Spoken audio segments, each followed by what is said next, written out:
Et un temps de parole consacré effectivement à Camille Abdoulaye qui est avec nous. Camille, bonjour. Bonjour. Merci d'avoir accepté notre invitation, avec tout le respect que je vous dois. On avait aussi appelé le président Zaïdani pour qu'il vienne s'expliquer sur ce plateau. Bon, il nous a expliqué clairement qu'il préférait aller dans les radios ou les médias qui acceptaient son fonctionnement. Je ne porte pas de jugement là-dessus. Je vous laisse seul juge. J'aimerais revenir sur la décision du tribunal administratif et le communiqué de presse de Daniel Zaïdani, le président du Conseil général. On en a longuement parlé ce matin avec Samuel Bocher. Le jugement du tribunal administratif est très clair. Tout est suspendu. Tout à fait. Je souhaiterais revenir sur une question avant de répondre directement à votre question. Je voulais dire que depuis quelques temps, les chamboulements au Conseil général ont fait que il y a une nouvelle majorité. Le Zaïdani appelle ça sa majorité de 13. En face, 6 conseillers généraux soucieux de la normalisation des procédures et des pratiques au Conseil général. C'est un fait nouveau qui y a donné ses premiers fruits, je pense, hier, avec l'annulation des délibérations qui installait la nouvelle majorité de Daniel Zaïdani. Ensuite, j'ai noté une chose par rapport au communiqué dont vous parlez. D'abord, une incompréhension complète du président de la situation actuelle du Conseil général. En effet, le président a parlé hier de faire appel à la décision du tribunal administratif. Oui. Il faut rappeler que c'est une ordonnance de référé rendue par le président du tribunal administratif. Donc, c'est le président, oui. Tout à fait. Donc, on ne peut pas attaquer à cette décision devant la Cour administrative d'appel de Bordeaux. Il faut se pourvoir en cassation au Conseil d'État. Et pour pouvoir se pourvoir en cassation au Conseil d'État, il faut bien sûr avoir les services d'un avocat. J'ai eu l'impression que M. Zaïdani n'avait pas compris cela hier quand on l'a vu au plateau de Mayotte Première. Ensuite, ce qu'il n'a pas encore compris, c'est que la décision rendue hier par le tribunal administratif suspend les délibérations en question. Cela veut dire que, à l'heure actuelle, Sarah Moussoun est deuxième vice-présidente du Conseil général. Elle est présidente de la commission des affaires sociales. Saïd Omar Ouali est toujours au centre de gestion.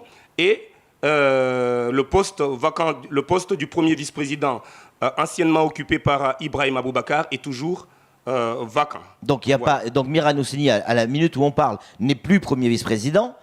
Jacques Martial Henry n'est plus vice-président non plus.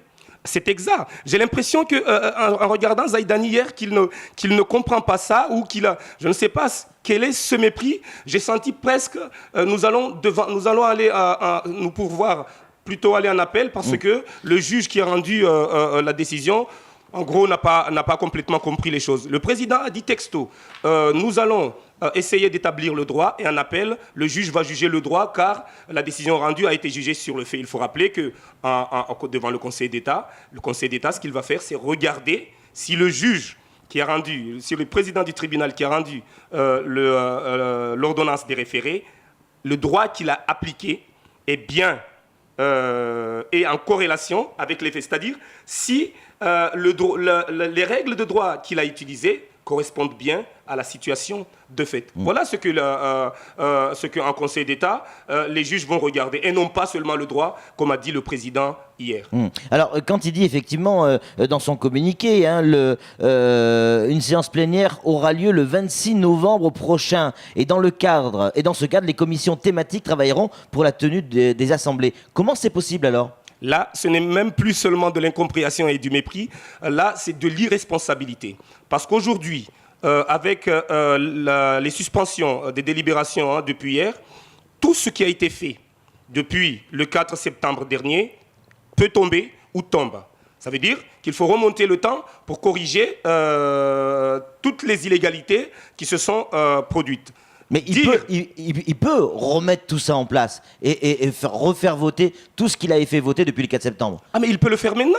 Et c'est là où on ne comprend pas. Il n'arrête pas de répéter qu'il a une majorité de 13. Et au lieu de réunir le Conseil général pour corriger les inégalités, il se lance dans un autre bateau ivre pour tenir une session le 26 du mois, une session, les délibérations qui seront prises à l'occasion de cette session seront annulables, toutes. Annulables par qui? Par le contrôle de l'égalité? Par le contrôle de l'égalité, par tout citoyen qui portera la question devant le tribunal administratif, par l'opposition, pourquoi pas.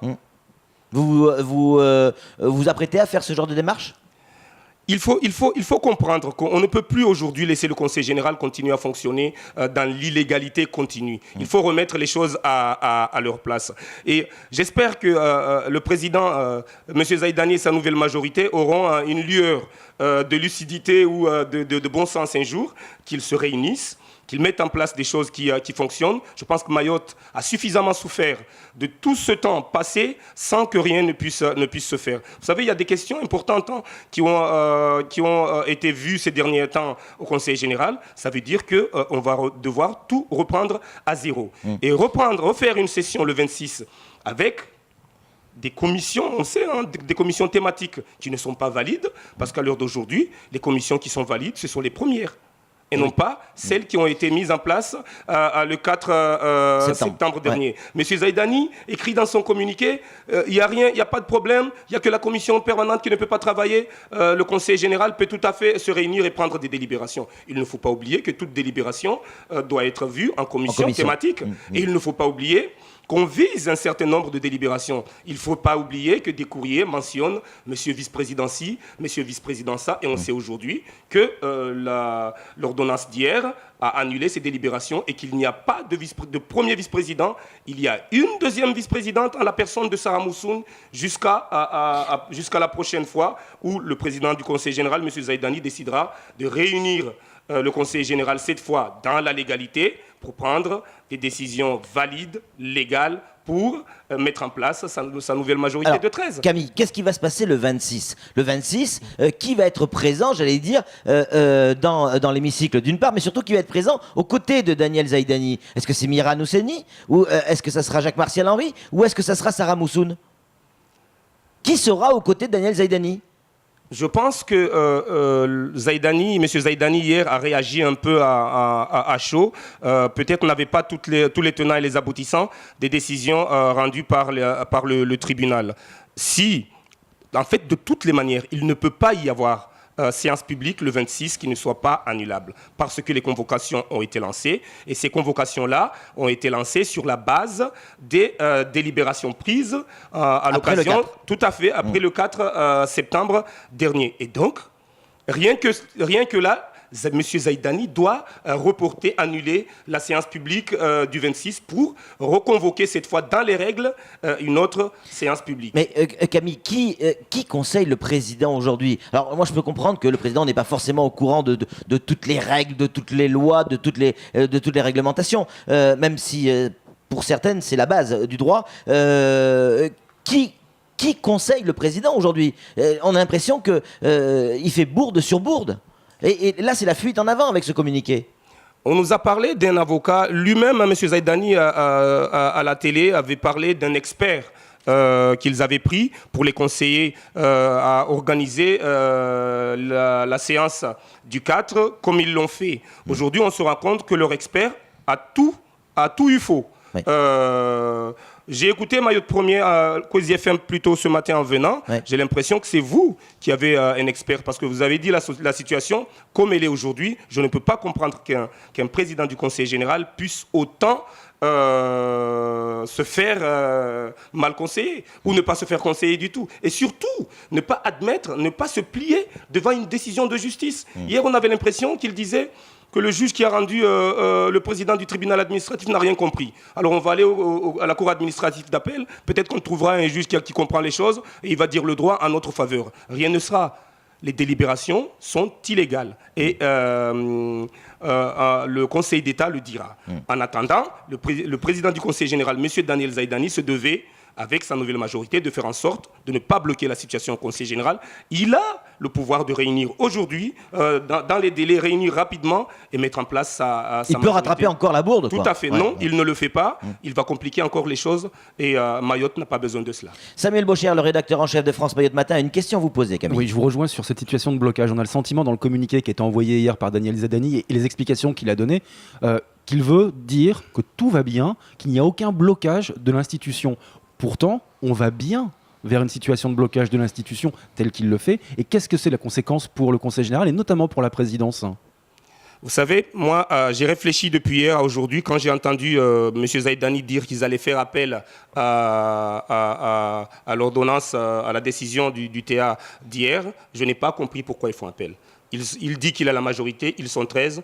Il a la possibilité de mettre cette majorité en place en réunissant, en remplaçant le siège vacant qui était occupé anciennement par M. Ibrahim Aboubakar, et puis en renouvelant sa commission permanente dans les règles. Il ne le fait pas. Il va prolonger, vous savez, un pourvoi. Le Conseil d'État va mettre des mois, voire plus d'une année, avant de rendre sa décision. Ça voudra dire quoi? Ça voudra dire que non toutes les seulement décisions qui tout seront ce qu'on a prises fait depuis le 4 jusqu'à aujourd'hui va s'écrouler, Oui. mais en plus, tout ce qu'on va faire jusqu'au résultat de la Cour de cassation.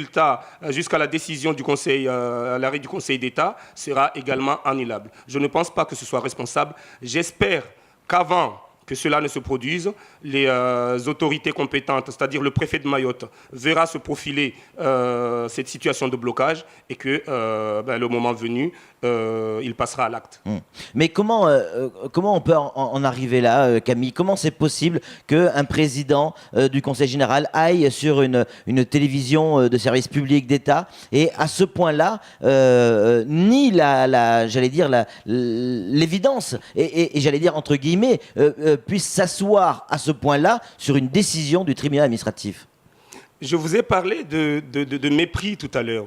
Vous avez entendu M. Zaïdani à Mayotte Première, à la télé hier, oui, dire « Nous allons en appel pour faire valoir le droit ». C'est-à-dire montrer que c'est nous qui avons raison. Je pense que le problème n'est pas là. On n'est vraiment pas dans un match, on n'est pas dans une compétition entre opposition et majorité où chacun essaye d'avoir raison. On est à la tête,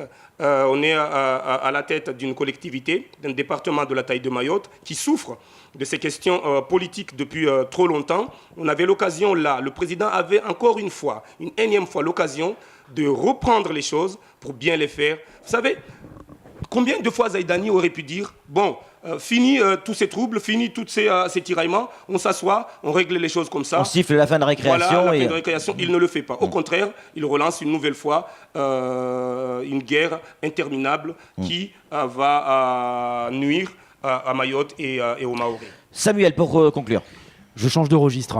Vous avez été signataire de la plainte au pénal contre Daniel Zaïdani. Qu'attendez-vous de cette plainte aussi qui s'ajoute au tribunal administratif ? Dans la même logique que je vous ai dit tout à l'heure, que la nouvelle opposition au Conseil général souhaite que les choses, que la gestion du Conseil général se fasse dans les règles, c'est-à-dire normaliser les procédures et les pratiques. Donc c'est comme on a été devant le TA. Il y a des comportements, il y a des questions qui, d'ailleurs, ont été largement relatées par la presse, qui nous semblent ne pas aller dans le sens de la loi. Donc, il était de notre devoir, aujourd'hui, de faire en sorte que le juge dise si c'est vrai ou c'est faux. C'est pour ces raisons que nous tous, on a signé un recours devant la juridiction judiciaire pour qu'on nous dise telle affaire, qui régulièrement sont relatées par la presse, si c'est vrai ou pas. Et si c'est vrai, que les responsables, qu'il y ait des responsables, que le juge nous dise s'il y a des responsables et que la lumière soit faite sur ces questions-là. Parce que nous, en ne faisant rien, on sera quelque part complice de ces questions-là. Et on ne peut pas aujourd'hui endosser la responsabilité d'actes dont on n'a même pas été informé. Il y a une opacité complète sur ces questions-là. Le minimum des choses, c'est qu'un conseil général, une assemblée doit être consultée avant que le président ne puisse accomplir certains actes. Il suffit qu'il y ait une délibération et il n'y a pas de délibération. On a demandé à être informé, on n'a pas été informé. On a demandé une question d'enquête, on nous a dit allez devant le juge. Alors on a été devant le juge. Merci beaucoup Camille Abdoulaye d'être intervenu sur notre antenne et à très bientôt sur les ondes. Merci à vous.